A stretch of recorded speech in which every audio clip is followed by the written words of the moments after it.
Welcome back, everyone. So in this video, we'll be redesigning this logo design. So this logo design is it. So you can check logo design. You see something like full stop, maybe flower and teaspoon. So that's the creativity there. It that logo, the logo is it.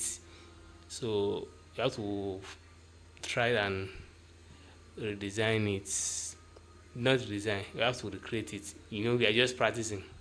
You guys are just learning CorelDRAW. So I just want you guys to understand some hanky panky things. You understand how you can manipulate things. So that's what we'll be learning. Um,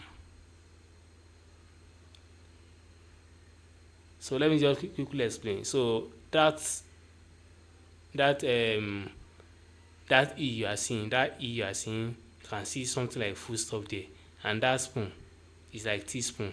This one you are seeing is called spatula. It's called spatula. So this video will teach you how I resort to this to it, how you can also design it. So make sure you watch this video to the end.